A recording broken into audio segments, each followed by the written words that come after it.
Good morning. Did you thought we forgot about you? Good morning. Happy Monday. It is 5:44 a.m. in the morning. On Monday, July 5th, 2021. I hope you had a fantastic July 4th. We are back here on Power One. No such thing as a holiday. I hope you're feeling the weight of the body down the front of the spine and into the rainbow arches at all other times. Welcome to another week, a fantastic week. Good morning. Power One.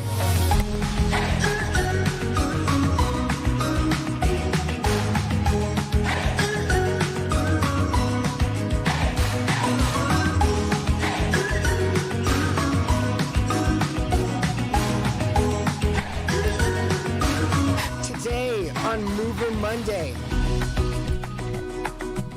Today is Mover Monday. Mover Monday. What is a mover? You are a mover. You are absolutely a mover. Whether you like to believe it or not, your body is surely a mover at all times. As you are sleeping, as you are dreaming, as you are eating, as you are sleeping, and then as you are living. Did you know that you die every 5 minutes, but that counter is reset every time you take a breath? You are a mover, so we focus on you today, make you feel amazing in that body of yours. Are you brushing your teeth?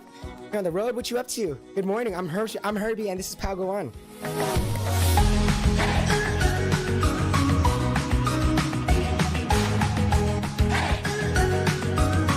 Thank you for that host, Herbie Like.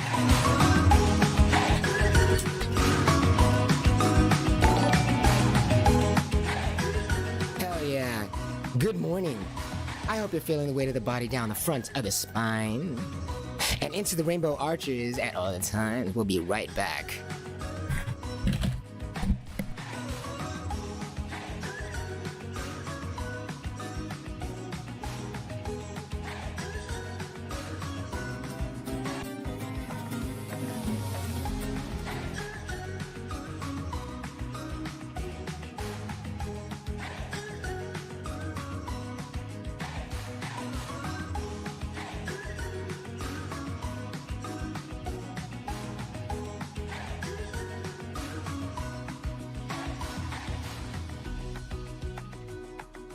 Look at those beautiful sit bones, those beautiful rainbow arches. Follow those blue lines. Follow those blue lines. And please remember that you do not sit on thy legs. I hope you got a good stretch this morning. I hope you got a good stretch this morning. Whether you are brushing your teeth, dancing with us there in your bathroom, or maybe combing your hair, or putting on some new pants. We hope you enjoy this morning.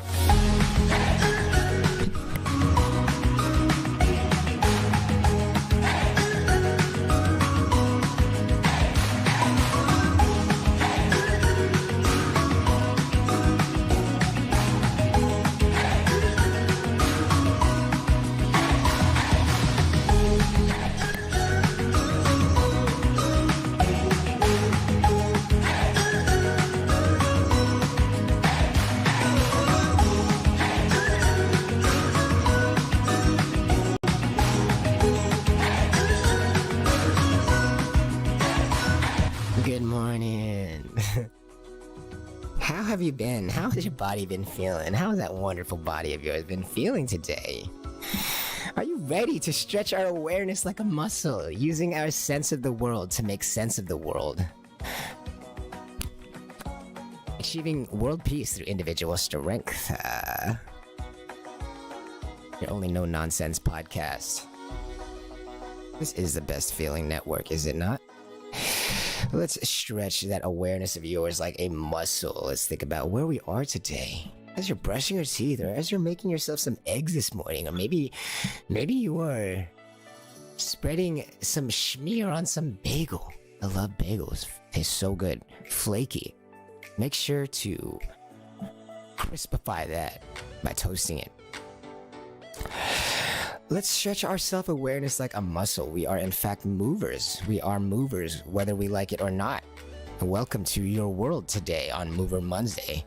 Let's welcome you back to yourself. Let's remind you who you are. Let's talk about ourselves. You know what I'm saying? Our relationship to ourselves.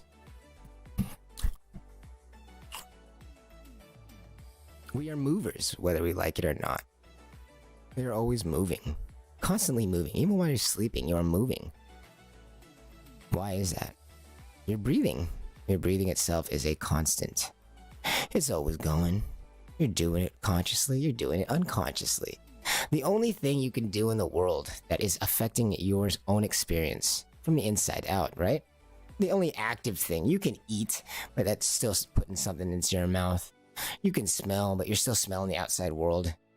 You can hear, but you're still hearing the outside world predominantly. You're not thinking about hearing your heartbeat usually. And you can touch, but you're not usually touching you're not usually touching yourself. You are not usually... You would not say that you are touching yourself internally, but rather you are touching the outside world. You are touching the outside world. Breathing is that thing where you are affecting your inside world from the inside out. That one thing, right? Wow, it's designed. It is designed to be that way. That is the one thing we can do. That is always from within us. What is the other thing that we can actively do that is within us? Tell me about that. Tell me about it. I want to know. But is that not true? Does that not resonate with you? Does that not resonate with you? Are you placing the weight of the body down the front of the spine and its remote arches at all the times? And how does that affect your breathing? How does that feel about your breathing? And if you remember to let these ears go in one ear and out the other, how does that feel for you? If you just imagine that, even in like a literal way. How does it feel for you? Does that resonate with you, that breathing is the only thing that we do that's for ourselves from the inside out, that we actively do, as we're not pumping our own blood manually? We are not able to defecate randomly or urinate randomly to relieve ourselves, but we are always breathing, right, to relieve ourselves. Relieves ourselves of what? Well, possibly bad breathing.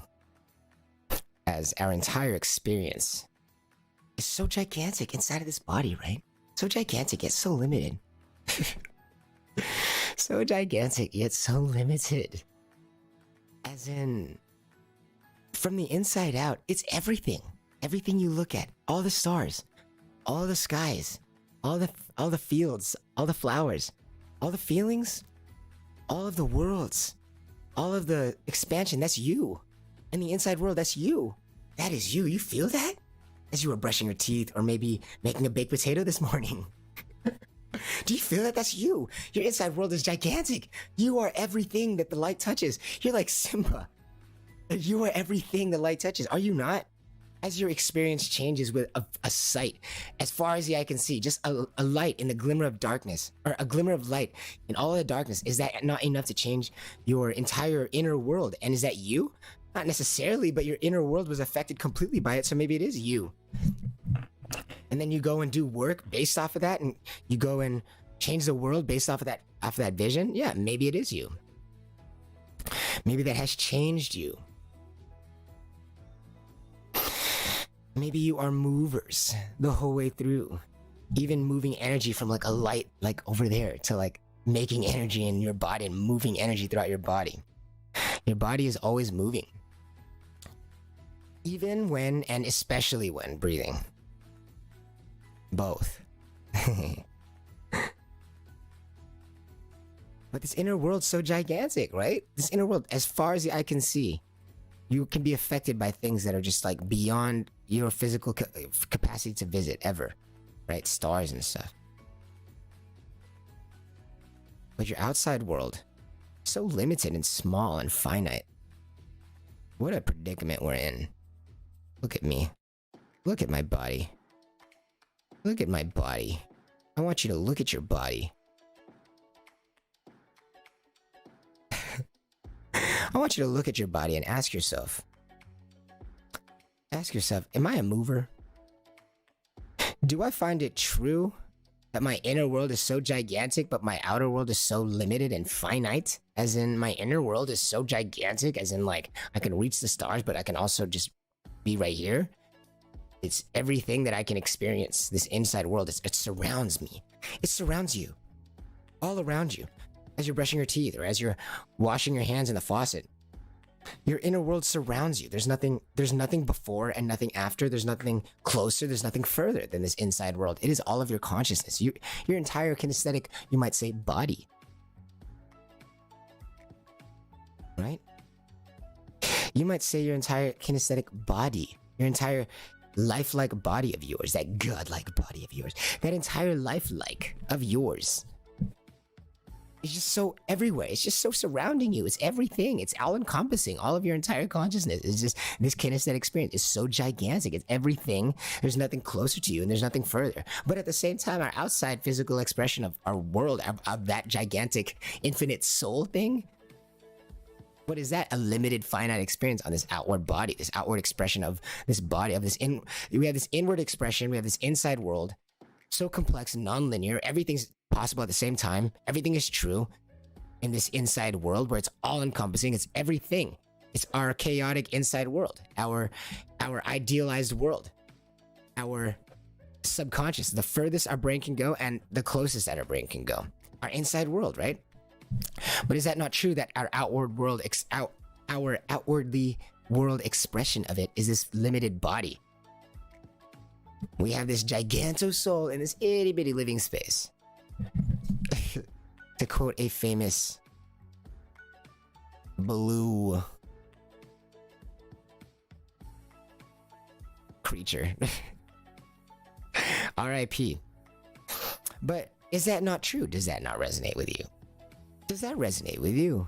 This inside world, you gigantic inside world creature, right? You're like this universe, right? You have all these thoughts, you have all these ideas, imaginations that you could never in a million years hope to even begin communicating to people. Our inside worlds are so freaking complex, right? Our imagination is like the foundation of just like of all of our art, culture, politics, everything that humans are, all up in that subconscious. All up in that subconscious.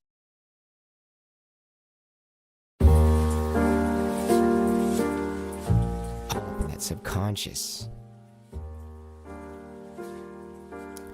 We are movers whether we like it or not. Yes, even internally, we are always balancing ourselves and checking ourselves against an internal pump. It's constantly pumping air into you and out of you. Isn't it so funny that it's the only thing that we have so much control over, that controls our life? Always within you, we have so much control over it. It's always happening. And that's the only thing that we have actively. But that's the only thing we need, really. On Mover Monday, we talk about you, we talk about us, we talk about all these humans, we talk about our relationship with ourselves. As in, how hard is it to feel the weight of the body down from the spine and into the rainbow arches at all of the times? And how hard is it to feel the front of the shins right now? And how hard is it to remember that you do not sit on your legs? Now I invite you to say it with me. Feel the weight of the body down the front of the spine and into the rainbow arches at all of the times. Say it with me. Are you feeling the front of your shins? Say it with me. Are you remembering that you do not sit on your legs? And how does that feel? How does your relationship with yourself change as you do that? How does it feel for you? Does it feel more authentic? Is that a good word for it? Does it feel more integrated? As in feeling both the goods and the bads, which leads to an overall good feeling of balance, of awareness. Does it feel so good to stretch your awareness as you imagine the entire world? So large. You're imagining the entire world. Zoom out. In past the clouds, past the stars. Look at the whole world. The entire world. Composed of all these individual parts. As in all these individual people in the world. Imagine that. All these individual people. Billions of people. Trillions of people. Trillions of people in the world. And then I want you to imagine the individual. Yourself. Amongst. And that make up that entire trillions. You, the individual, make up those entire trillions. You are one part of this entire trillion, but you also individually. Trillions of you create the entire population, the entire world. You are one with the entire world, but also the world is made up of little ones of you. Zoom out, scope in, scope out, scope in. Are we breathing well today? Using that sixth sense. Did you know you have a sixth sense today? Did you know you have a sixth sense? Intriguing. What do you mean by that? Are you shaking your body right now? Are you grooving along with this groovy piano? Guitar. Yeah. You are a mover. You are a mover. And you are always breathing. The only thing that you can do for yourself on the inside. I guess you can also shift your awareness to feel in the front of your shins, but what does that affect? Maybe you're breathing. You know, it's just so funny. As you're placing the weight of the body down the front of the spine and into the rainbow arches at all the times, how does that affect your sense of self? How does that affect your relationship with yourself? How do you feel when you think about how you don't sit on your legs? How do you feel when you think about feeling the front of your shins? How does that affect your relationship with yourself? Is that a new concept to you? You have a relationship with yourself. What do you mean? Like a romantic relationship with yourself? How do you do that? What do you mean, a relationship with yourself? What do you mean, Herbie? Well, I mean, is it so hard to believe that maybe all of this talk about wanting God, religion, or something to throw our troubles onto or blame on, is there not something truthfully resonant about that? Do we really know ourselves the way that we would, as if we were completely ourselves all the time? Or does it feel more like us in our own body must converse with ourselves sometimes? Is the idea of an inner monologue, is that a rare concept in culture and media, or is that a prolific concept in media and culture, which is composed of human beings like you, right? Isn't that a common concept? The monologue within the self, right? Who are you talking to?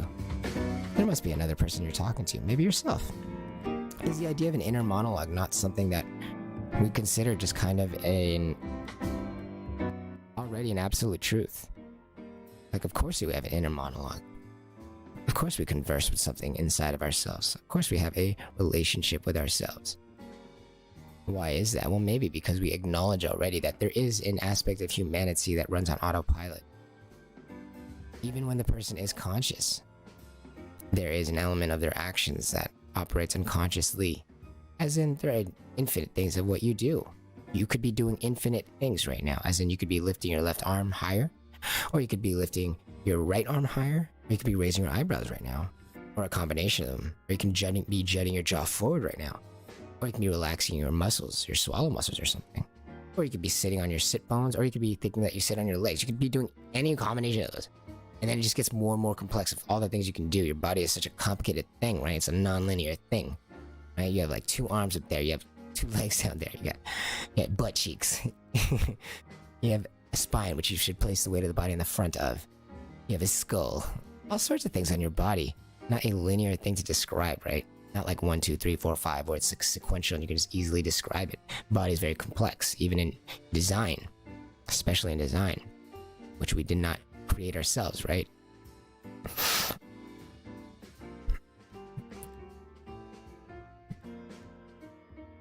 Your body has all sorts of things it can be doing. It can be doing infinite things. So what do you do?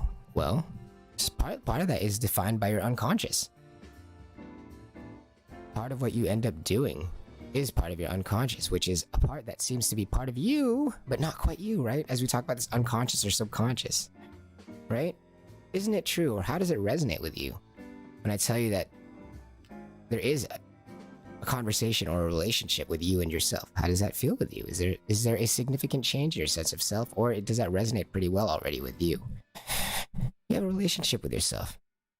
Don't you get disappointed in yourself? Don't you get proud of yourself?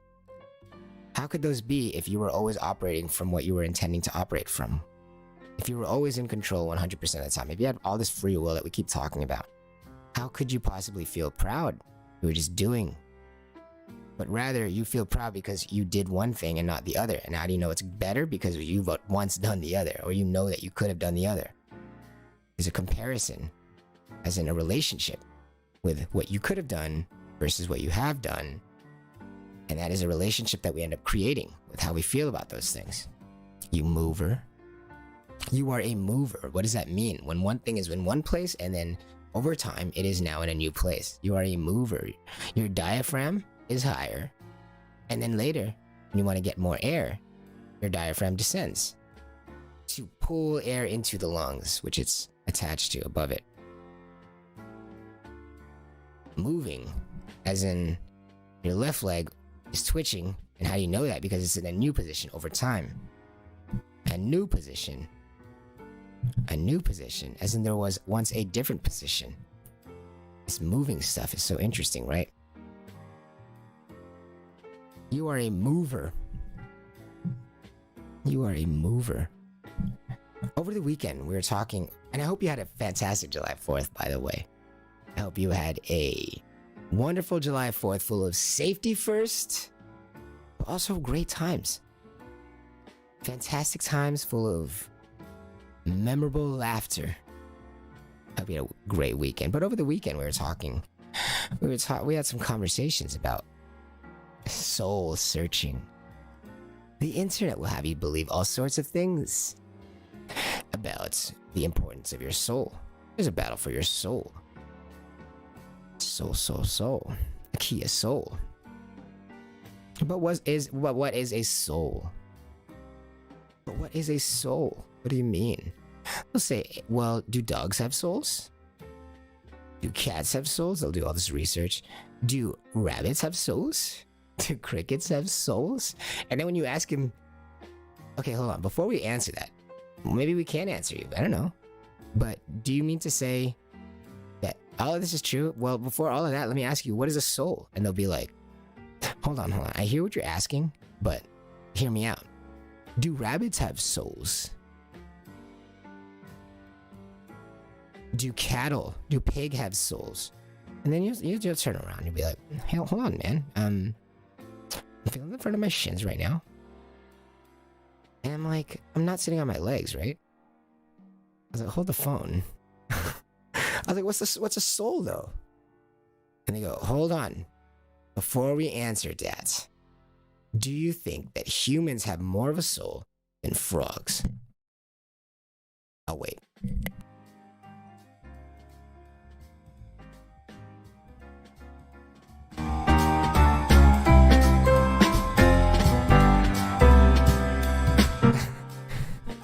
What's a soul? Like, how do you answer these questions? It's just so crazy that we live. They're just like, here, we're gonna answer this super complex question. Okay, we're going to use this very important variable here. In fact, this entire study is to understand this variable. And then you go, well, all right, sounds right to me. And then they say, okay, let's find out the effect and the differences that this variable affects the world in different parts of the world. And you go, okay, well, what's the variable? And they go like, we're not talking about that yet. And then you go like, all right. And they go, okay. But, and then they turn around and they say, hey guys, okay, listen. So how is this super important variable? How is it different from human beings to frogs? Go. And then someone goes like, I guess human beings have a bigger one.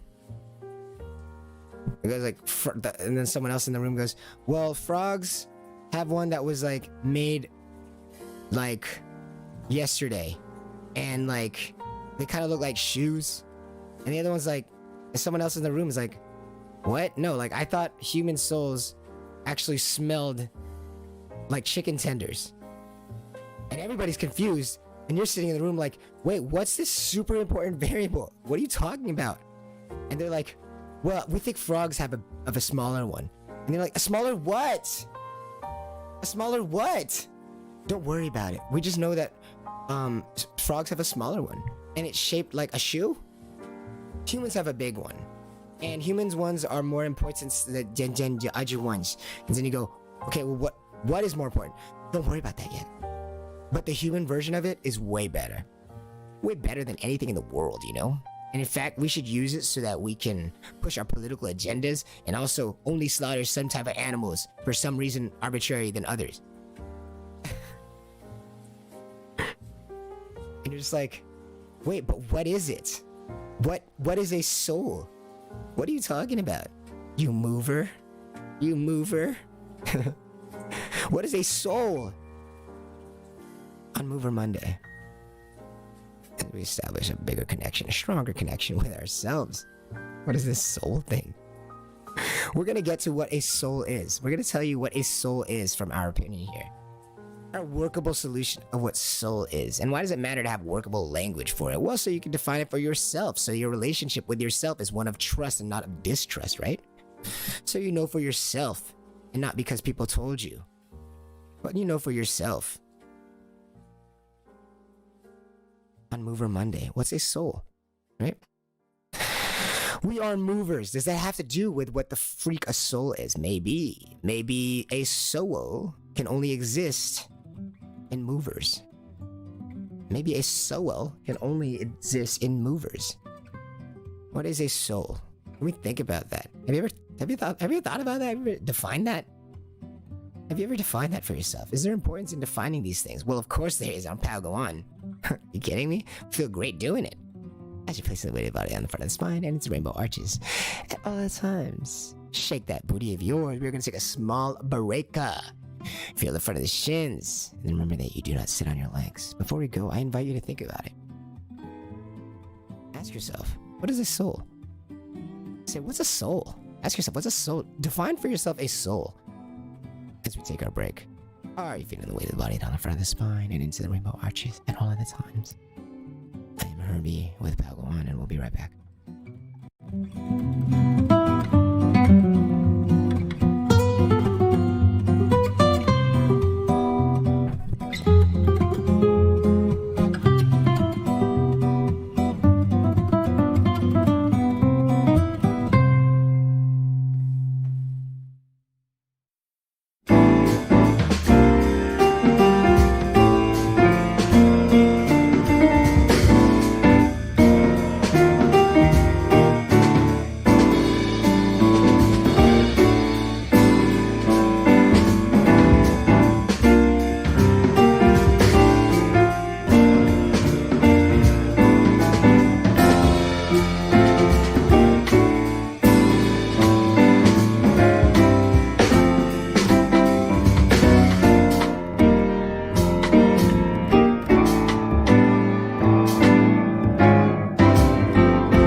Using our sense of the world to make sense of the world.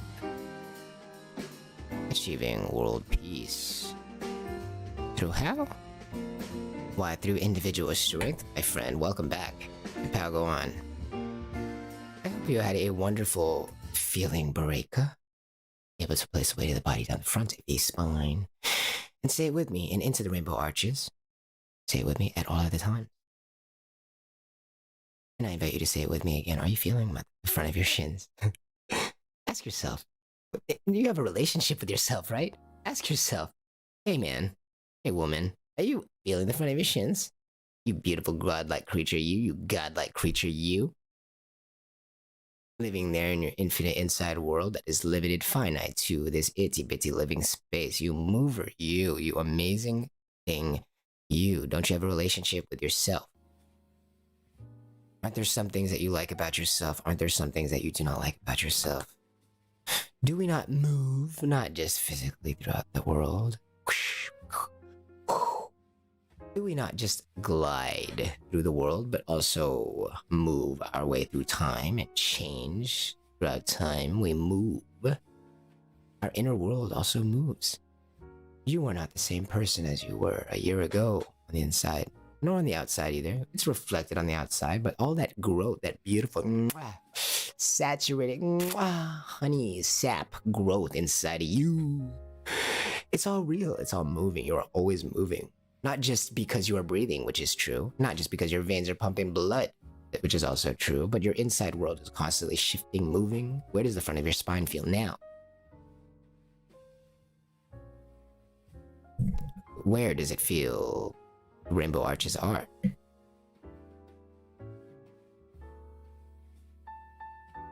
Where does it feel the fronts of the shins are as you're feeling the front of the shin? Maybe not physically, but placing the front of your shins into awareness. How does your body feel? Remember, in one ear and out the other, all these words. How does your body feel when you do that? You move, or you? Always moving. I know you're moving right now. How does it feel, though? How do you feel? Feels good, right? If you're placing the front of your shins into awareness, not those fleshy calves that don't hold no weight. They don't hold no weight. They're fleshy calves, but rather the bony, weight-bearing portion of the spine and the bones, which are the front usually. Especially the shins, the weight-bearing portion of the shins are the front as well. Now, how's that for a relationship with yourself? All these things part of our design, out of your design, that the world just is spending no time telling you about. The world does not tell you about placing the weight of the body down the front of the spine and into the rainbow arches at all of the time. Well, maybe now it does, as Palgoan is now part of the world. And are you feeling the front of your shins? And notice how society does not help you realize about yourself. It does not help your relationship with yourself. As it doesn't remind you that you do not sit on your legs. Something so essential to your design, yet get so confused. Imagine a whole world, just different ideas of how to use this body. Well, only one body, only one human design, but imagine an entire world having like their own pedagogues, their own pedagogy of ways to like use the body. And the body's sitting here the whole time for thousands of years chilling like, yo, we haven't changed design for like the last like thousands of years. Why do you guys keep trying to like new things every time? It's like trying to drink from a cup from the different parts of the cup that are not the top. It's like, I mean, you can try to drink from the side of the cup, but I mean, this design and the gravity and the reason why water and liquids fit into the cup, like this stuff precedes human beings. So it's like, you can try to drink from the side of the cup, but your relationship with the cup is clearly muddled and confused.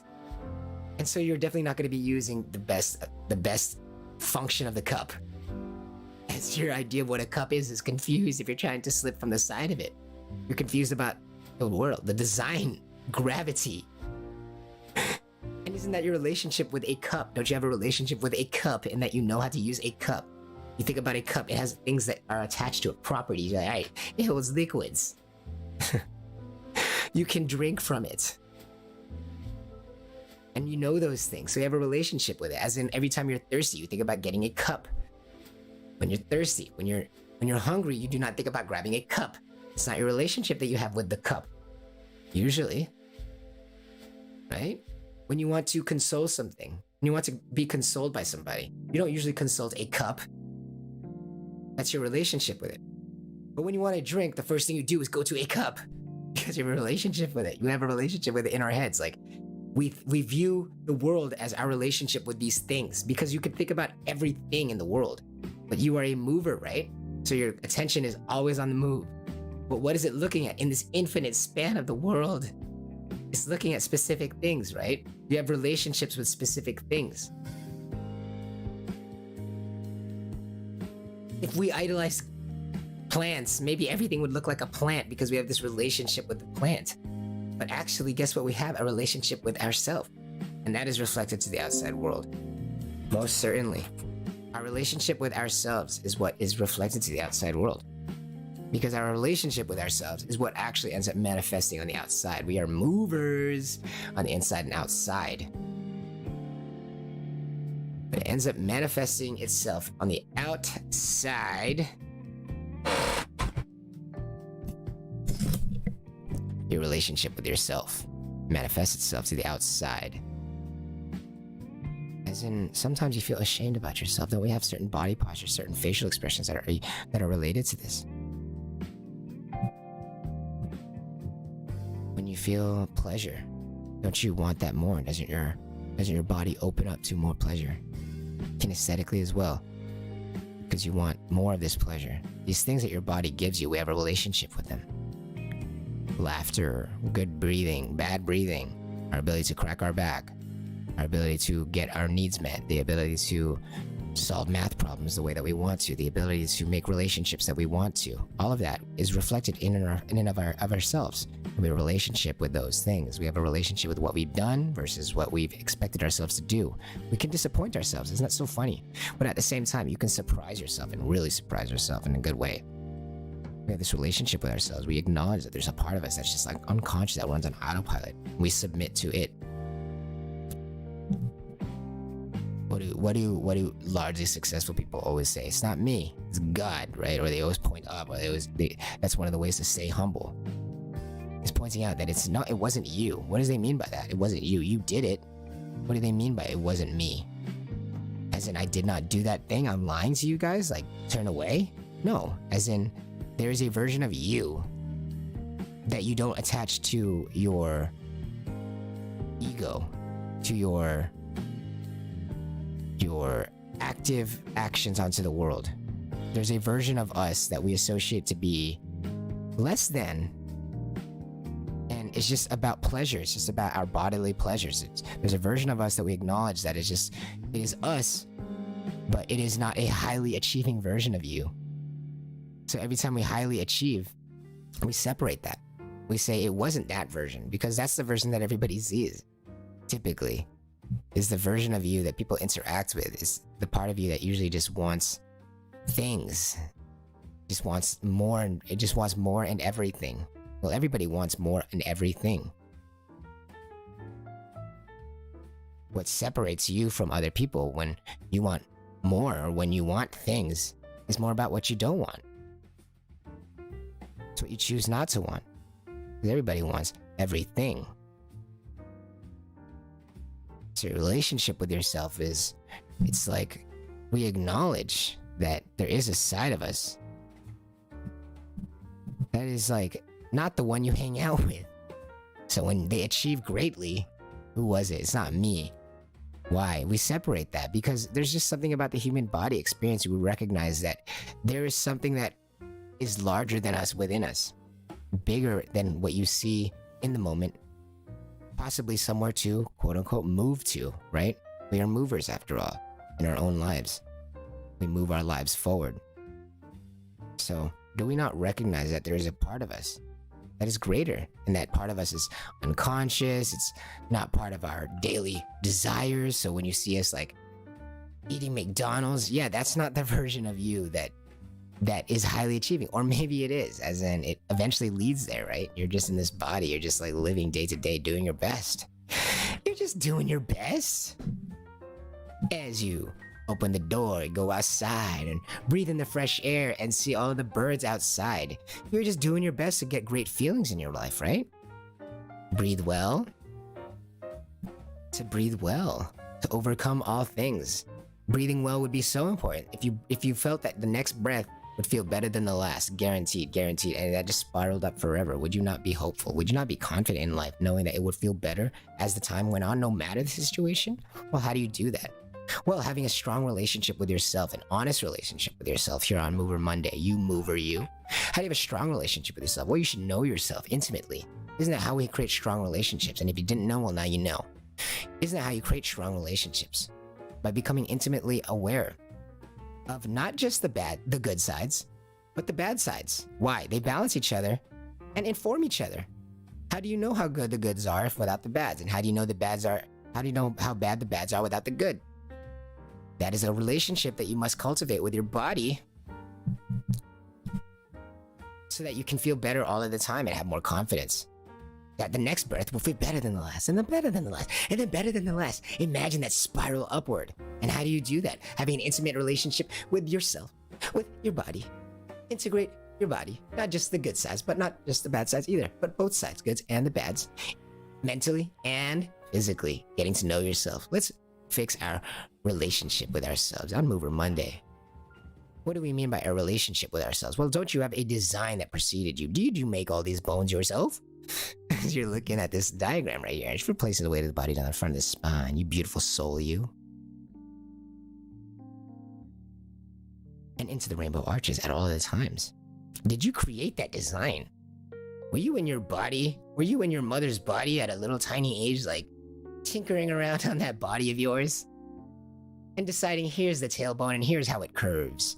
And here are the nerves that go here, swoop, and then you pull those through like a string of yarn through your spine, and then you created your sit bones, and then you created the larger portion of the front of the spine, the weight-bearing portion of the spine, which is the front, the weight-bearing portion of the spine in the front, the weight-bearing portion of the spine is in the front. Say it with me. The weight-bearing portion of the spine is the front. The weight-bearing portion of the spine is the front. One more time. The weight-bearing portion of the spine is the front.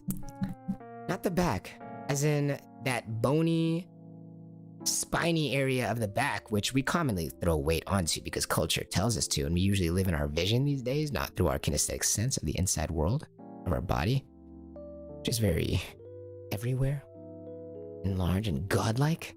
But we live in like a visual world. We're always looking at things on the visual level and like trying to make ourselves feel good on the inside by looking at things or hearing things of the outside world, not by consulting our inside world like cough, cough, breathing, but by looking at other things in life and hoping that it'll make us breathe better by looking at outside things.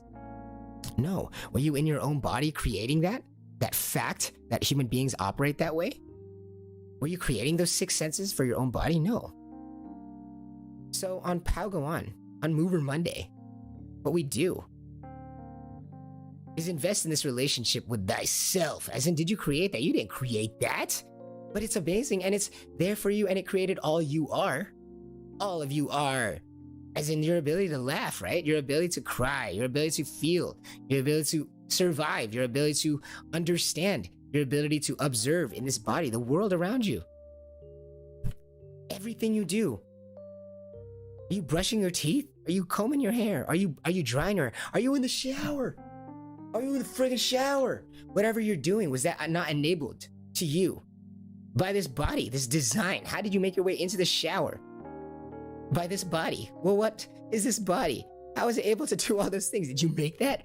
Oh, so you have a relationship with it as we grow and learn more about it. We grow more intimately by learning more about it.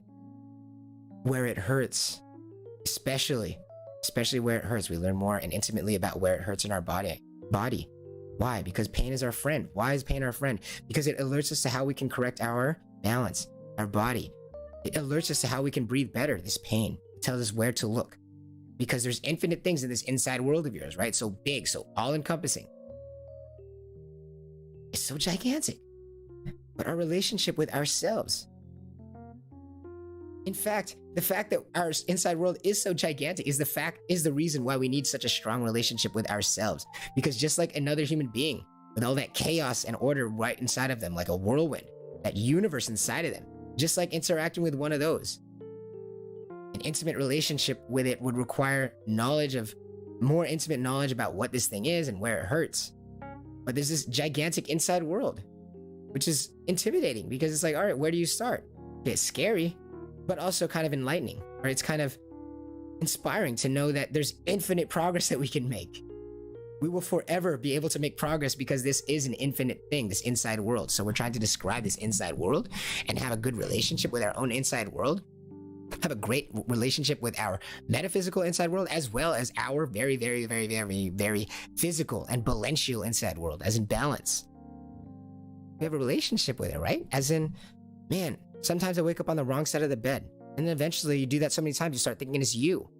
Or it's like, dang, every time I'm around this person, like my body feels strange, like I can't breathe very well. Eventually, because we're not thinking about relationship with ourselves, we start to blame other things. We start to blame the people around us. We start to blame our work. We're like, work hurts me.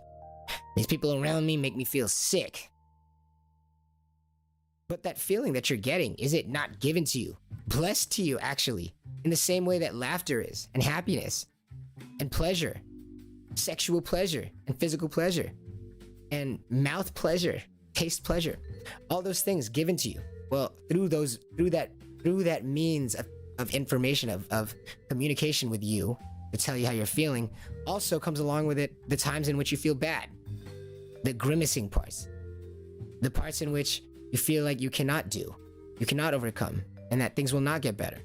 So you have a relationship with your body as your body is the messenger of both of those things, whether you're doing well or worse.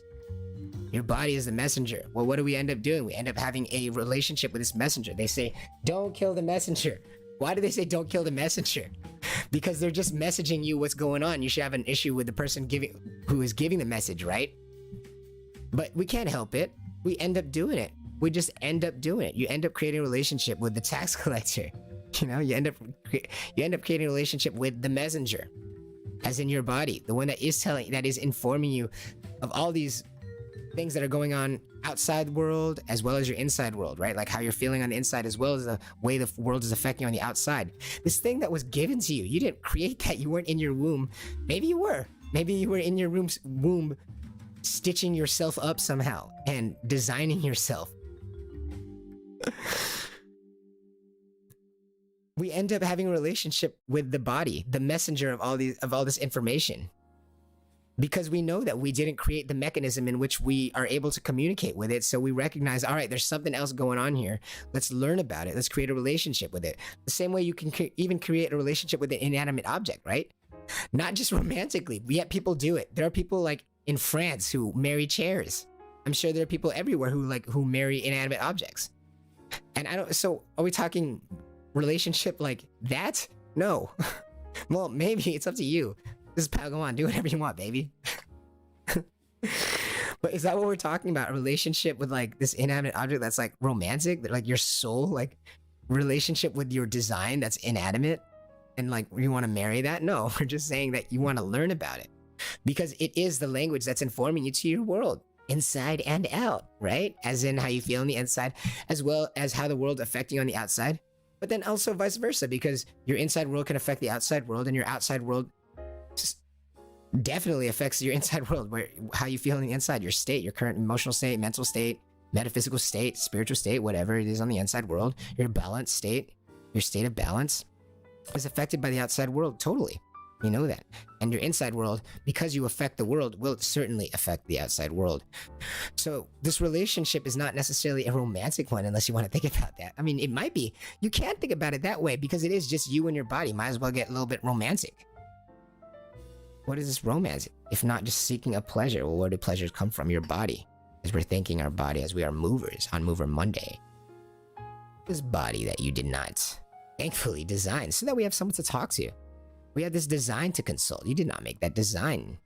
Yet it's constantly dictating how you feel about life, right? Like, oh, I don't like that person. Why? You know that? I just don't feel like it. Okay, there you go. Your body's informed you of how you should live your life. So it's constantly informing you about your life, and we are grateful for it in our own ways, but we could be more.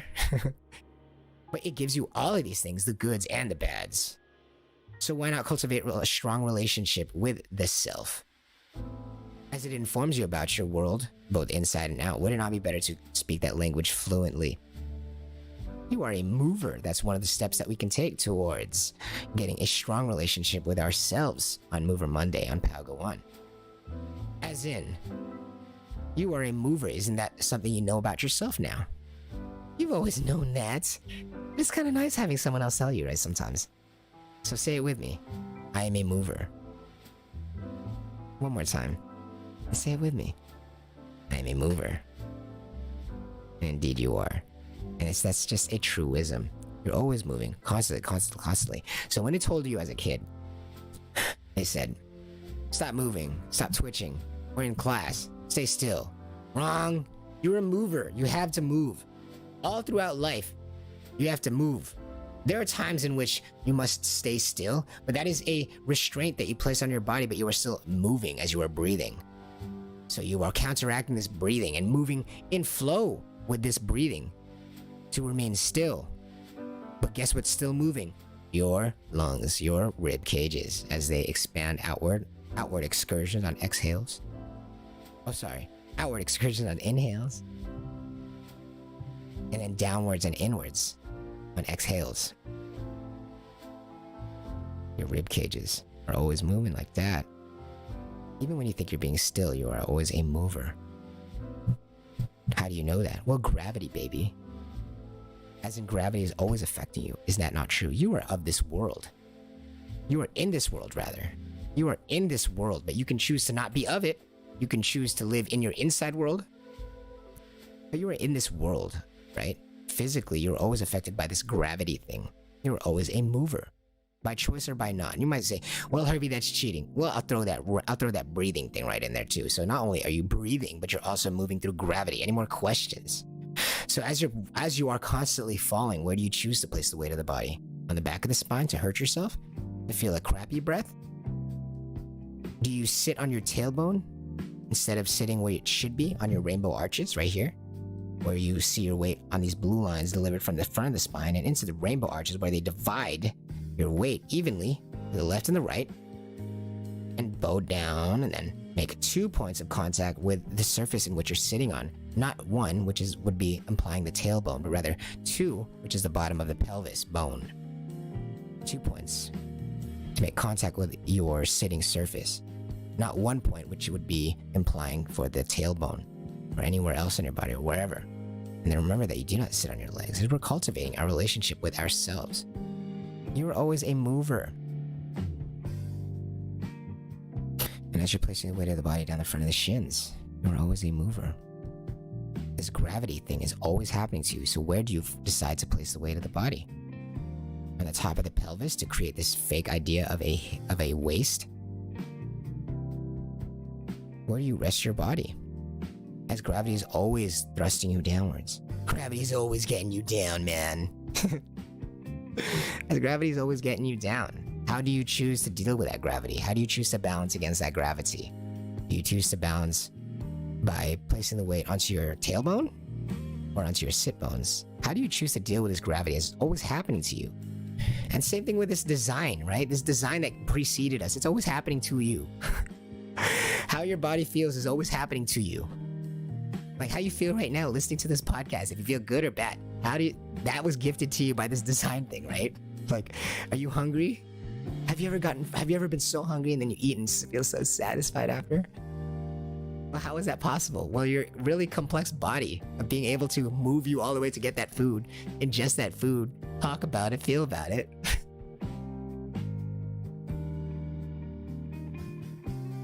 This design always happening to you. It's always happening to you. As in when you get sad, it's like, was that not a kinesthetic bodily experience that is following through mechanism of your inside body? How are you able, if you are a science, quote unquote, capital S science, if you are a science lover these days, how do you explain laughter, sadness, depression, hunger, compassion? They're feelings, right? How do you define those?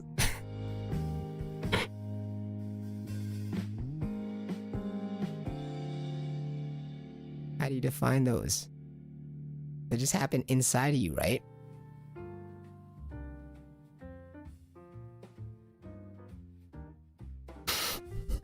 They just happen inside of you. How do you know that they happen? You science guys. How do you know? Wasn't that gifted to you by the design of your spine? The fact that it curves that way, the fact that it has a diaphragm attached to it to enable you to laugh and release dopamine into your body whenever you laugh, and then your lungs have to expand and get pulled downwards and then contract again, and all this against gravity. How do you think that works? Well, through the science, right? Through the science of your body. Well, who made that body? Did you make that? I didn't make that. Who made that? Maybe that's why we have a relationship with ourselves, because there's a part of us that we don't understand, but it's still us. We didn't make that. So there's something else, right? Whatever that design may be, Isn't that feel so good to know that it is given to you and me? Even the feeling of being able to move your left leg differently than your right leg is just given to you by this design. Or you never notice how your left arm feels different from your right arm? How do you know that? Well, maybe it's by your design. Weird, right? It's like this thing inside of us that preceded us, and it's not us, but it is us. It creates our entire experience, but we didn't decide how this design thing works out. We didn't decide what makes humans laugh. We did not decide that. But well, here it is. It's there, it's existent. It's possible due to this design, as in how are you able to push out air and then retrieve air very easily while feeling good and releasing dopamine into your body while possibly making sounds when something is humorous to you. How are you able to do all these things? Well, this body that places the weight of the body down the front of the spine and into the rainbow arches at all of the times, because we did not design that. Are you feeling the front of your shins? And thinking about how you do not sit on your legs. If your body feels weird doing that, or even if it feels awkward, or if it feels good or bad, how is that possible? Well, it's exactly because of the design. Your body is always being placed, your weight of the body is always being placed somewhere. But if it's not being placed onto the weight-bearing portions of the bones, there will be muscular tensions to attempt to compensate for that. And so our relationship with ourselves becomes more about freedom then. Because the more we learn about ourselves, the more that we can learn to separate our muscles from jobs that are not theirs, so we can relax and feel weightless, as the weight of the body is really just born, or it's just held up by the bony structure of the spine. The structure of all the bones really does all the work. You know, bones are so hard and spongy at the same time. They can absorb impact and all this other stuff, while also being able to retain their structure and form. They don't have nerves on them, so we can place all the weight of the body onto the proper parts of the bones and watch our experience feel weightless, because the bones themselves don't have nerves. So all of the pressure, as long as you place it like a top, right? A spinning top, it has all that balance in the right area. As long as you place the weight, as long as you place all the balance in the proper areas of the bones themselves do all the work. Same thing with the top, right? As long as you spin it properly, the rest of the work of staying upright is just handled by the weight of the top. It's just design. It's like normally it wouldn't stand upright, but because of its design, you just add this one extra thing, it can stand upright. The spinning, that movement, right? That movement to counteract gravity. As our body is always being pulled down to the floor, we have certain places that we want to place the weight of the body on, so that we can resist gravity in a way that isn't stressful on our muscles, but rather all of our weight is born on these bony parts, which have no nerve endings, so it feels great. Now, what is a soul? We are movers after all. Gaining a stronger connection with ourselves today. We are movers. Gravity is moving us, and then we resist gravity, and then we're breathing. We're blinking or looking around. Even when I say in one ear and out the other, how does your body feel? Does your body move on the outside or even on the inside? We are movers. And here on Mover Monday, does it feel so good to become more reacquainted with thyself, as you're remembering that you are a mover? Now, what is a soul? With all these things combined, with all of our powers combined, now what is a soul? Using our sense of the world to make sense of the world. Well, perhaps a soul would be...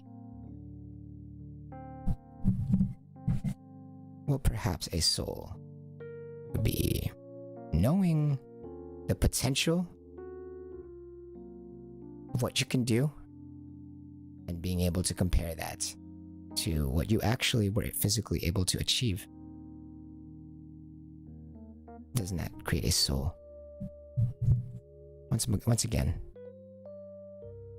the awareness of everything you can do, everything that you feel potentiated to do, or everything you feel potential to do on the inside, everything you know potential out in your world of what potential lies in you. And then simultaneously holding the thoughts of what you have done. So having those two thoughts contrast with one another.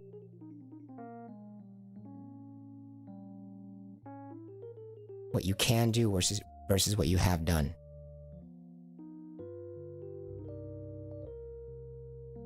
What you can do, or what you believe you have potential to do to the world, to the people around you, for the efforts that you care about, for the groups that you care about, maybe school, maybe work, maybe romantic relationships, anything. What we thought we were capable of versus what we actually did. Does that not create a soul here on Padawan? Is that not the soul? Well, Herbie, why would we want to define a soul? Well, Herbie, why would we want to define a soul? This is good for the episode.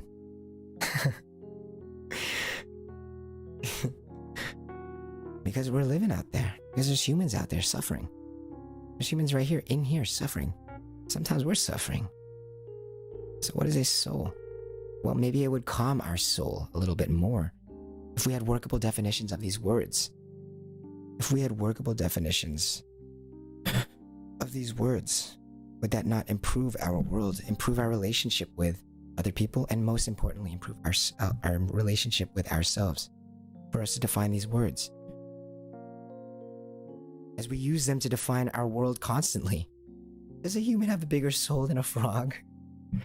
Does a dog's soul mean anything? Like, define the soul. Maybe there's something about the relationship of with ourselves that is deteriorating because we refuse to put definitions on things that we use constantly, like the word soul, love.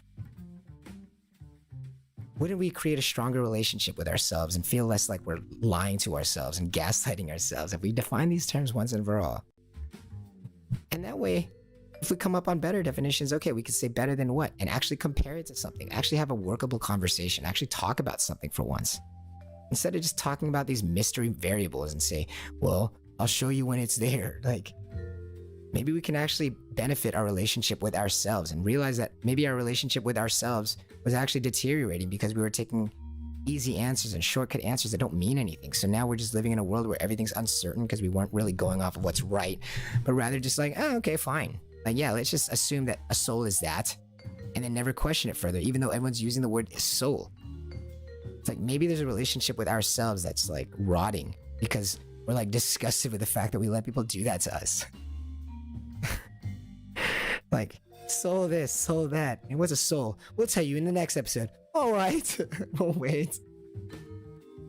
And then it just happens constantly, perpetually, right? Every week. Just, we'll tell you next week. All right, I love soul stuff. And then, meanwhile, they're just tickling your emotions, just like playing music for you. Like, la, la, la. Yeah, soul. Not actually helping you, like, create a stronger relationship with this idea of a soul. It's like we all know it to be true, so it's a big, giant, important topic, right? Otherwise, there wouldn't be so much conversation about it, this soul thing. So we already know that there's some kind of truth to it, but we're not going to want to define what the soul is. Well, we're defining it. We're defining it here. Well, here you go. We're defining it. Being able to hold the idea of what you can do and also what you have done creates this movement, right? Again, it creates this movement of expectation to reality, right? There's a movement of our awareness from our expectation of like what we expect ourselves to be able to do according to what we know about ourselves, according to what people tell us about ourselves, right? We have this expectation that's growing about ourselves. And if you live in the West in the millennial days, then your expectation of yourself is very high as your parents will continue building you up, right? The higher your parents build you up, maybe that's just more pressure. Maybe there's something to be said about performing better when you just aren't built up so much. Is that a truism to you? How does that resonate with you? But what is a soul on Padawan? We're not afraid. You're only no nonsense podcast. What's a soul? What's a soul? A soul is what arises when you can hold both what you expect out of yourself and what you've done and what you've actually done. Your expectation of yourself versus your reality of yourself creates a soul. So now we have a workable definition to actually talk about, right? To actually argue about. Okay, good, let's go. Now, does a dog have a bigger soul than a human? Well, I don't think a dog is thinking about, wow, you know, if I do really well on this trick assignment, then maybe I can go one day change the world. And then the dog, when they're 60 years old in dog years, sits back and is like, I could have done more with my life. And that pain that comes with it, of like wanting to do more with your life, you think a dog has a bigger one than a human? Like, you think the dog is like, yeah, I'm gonna like, wow, I'm so great. Like my dog trick capabilities are so on high that I'm literally going to create world peace using my tricks. First of all, dog's not thinking about like, wow, that trick is like good enough to do anything. They're not thinking, they just want treats. And then they're like, all right, world peace. Well, the dog's not even thinking about a world to give world peace to. So like, how many steps do you want to go wrong here? So does a human have a larger, more significant soul than a dog? Yes, because it's aware of more of what it can do in the world, more of how it can benefit the world. It has a stronger relationship with what it can do and what it has done. And so it creates this strong motivation. We are movers, in fact, right? So if we move our awareness from our reality of who we are right now and where we are today, if we move our awareness from our reality to our expectation, we create this comparison, right? We move our awareness from reality to expectation. We're like, dude, I'm not where I wanted to be, and I could do a lot better for what? For the world. Dog's not thinking like that. They're like, yo, I could do better tricks, not for the world, but the tricks. So yeah, the soul is a little bit bigger on the human side. On your only no nonsense podcast, on the Best Feeling Network. We define a soul so that we can actually talk about these things, so that we can actually help people feel better in their soul. And how does that resonate with you? All of those definitions about the soul. One definition, many words.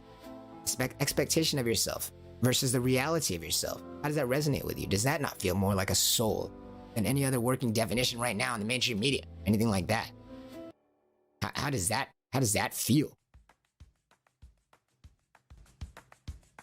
Your expectation versus your reality. That movement. You are a mover, in fact. Like an electron creating a charge by moving from a positive charge to a negative charge, and then creating, I don't know, physics, electricity. We are movers from the get-go, as we are also controlled by electrons, right? We are movers from the very, very inside of our inside world to the very, very outside of our outside world. We are movers. We are, in fact, movers, moving from expectation to reality, to create a soul for ourselves, a relationship with ourselves. It's a design that we didn't create. We're feeling amazing. This is Padawan.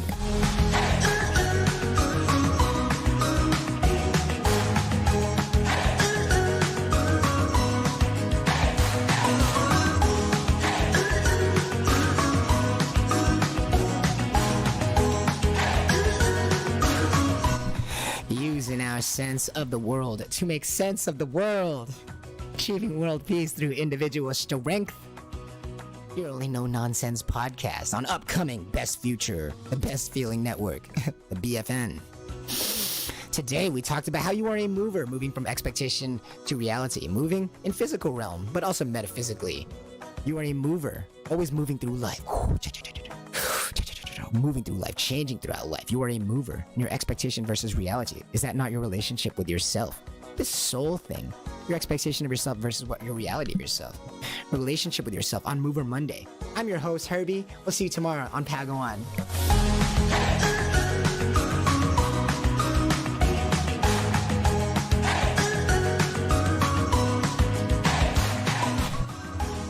It's 6:53 a.m. on Monday, July 5, 2021. I hope you're feeling the weight of the body down the front of the spine and into the rainbow arches at all of the times. You're feeling the front of your shins, and then remembering that you do not sit on your legs. Suspend the crown gently by the blade. I love you guys. We'll see you next time. We're going to run that chorus back again because it's just such an amazing chorus, and I want you to feel so good today. Feel so good today, guys. Take it easy. I'm your host, Herbie. This is Padawan. And it's rainbow arches all the time. We'll see you more, guys.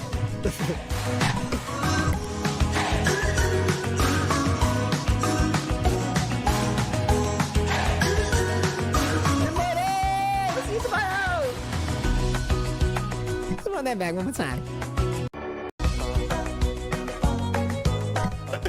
We're chaotic here.